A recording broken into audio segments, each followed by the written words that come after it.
how to design the perfect web page. That's coming up.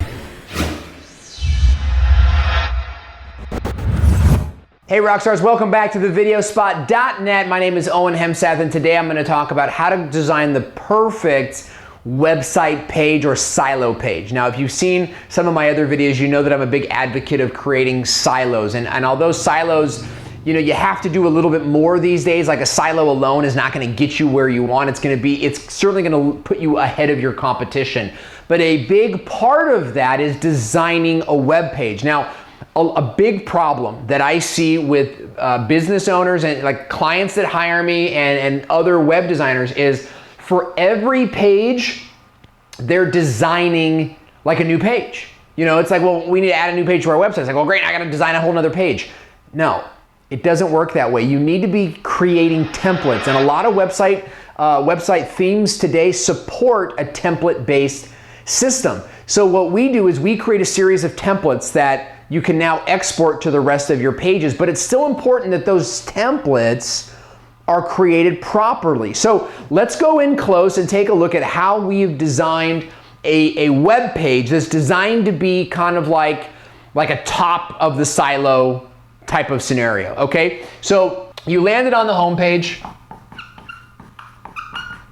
and then you clicked on one of the tabs, and it led you to a page that looks like this. Let's take a look at some of the basic structures. First of all, and of course, like you're always, this could be your social media links up here. This could be like your phone number or an email button. Having those always able to contact me buttons, I think, is a good idea.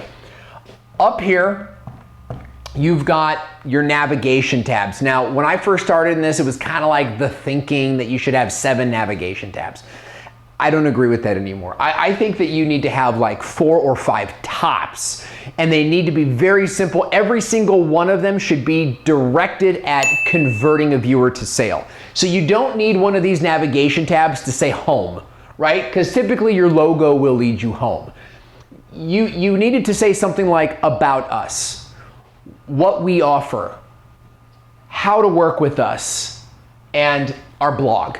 Something like that. I don't even have a contact page because it's just filled up every morning with people that are trying to sell me SEO services. So I don't even have a contact page anymore, but I do have a work with us form. It's a client brief where I'm able to see, a client can fill it out and tell me they want to work with me and give me some information about who they are. So keep that very simple and keep it directed towards what you do.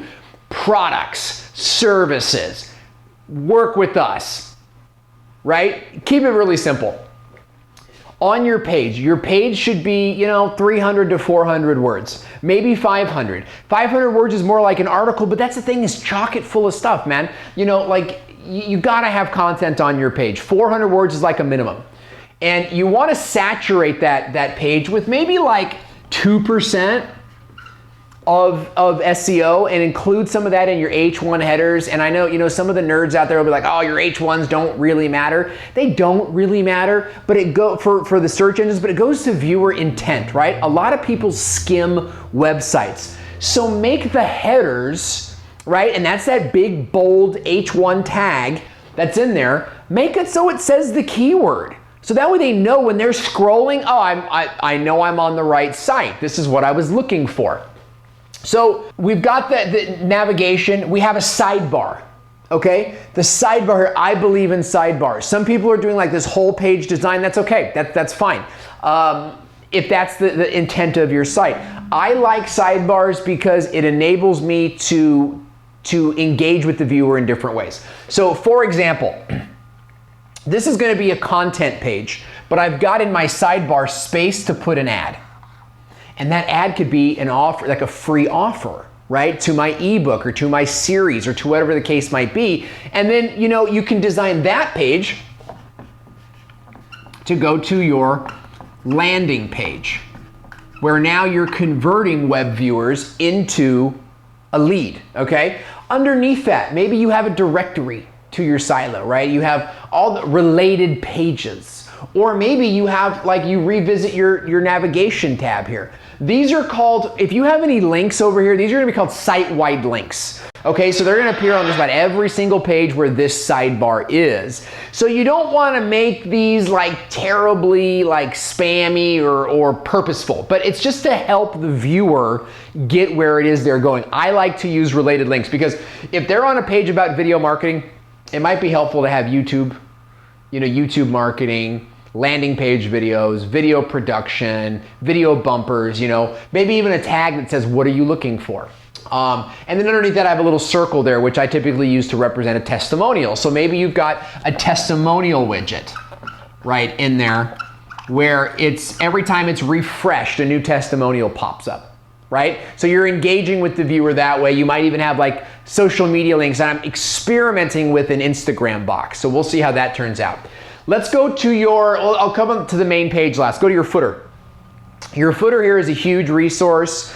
I like to have a 3 or a 4 box footer that maybe has like, a summary about us, maybe our social links, and then maybe like a schedule, like schedule with me or a work with me, right? And this could be an image. Maybe it looks like a contact box, but it's an image. And when you click it, it will go back to that work with us page.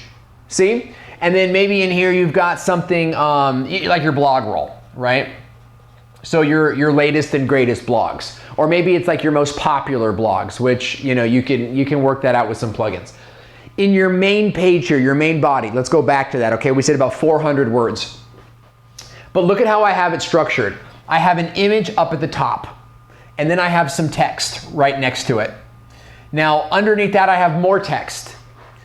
Underneath that, I have some bullet points. So basically what you have here is you've got, everything you really need to convert that viewer right up here, right up there. And then you're gonna say something like, let's dig into that a little bit more, because you don't want them necessarily moving off of your page, right? You do want them to scroll, but if they don't, then at least they got the point of the page across. And the reason you want them to scroll is because it increases your scroll rates, right? And this is part of what they call UXO, right? User experience optimization. It's still SEO, but we're all gonna be using that term very shortly, so be in tune for that. So take a look at that, and then I've got some bullet points here. It just breaks it up, that's it. I'm just breaking up the text into some bullet points so that my eyes, the viewer's eyes, kind of like it. And then of course I've got a closing summary with another high impact image here. You do want to have at least, let's say 2 links, on the page. 1 is fine, they should be natural. 2 links to other sources, right? We become experts by quoting experts. So links out to 2 other sources. Maybe you got a link, for more about that, read this. Or, Jim Bob does a great article on that here.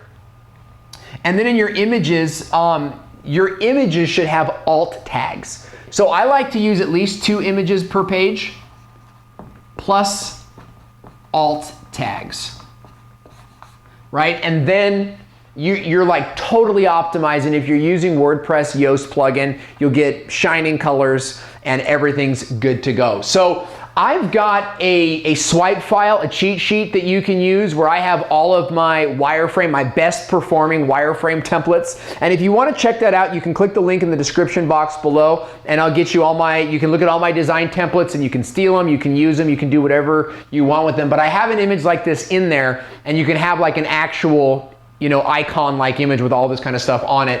And I hope that it helps you with your website design and you guys get some great results. Let me know where else you're struggling too. If there's any other videos that you think that need to be made, or if you have any questions or comments on what I just covered here, if you need some clarity, go ahead and answer, put something in the comments below and I'll engage with you. If it's your first time on the channel, definitely want you to subscribe.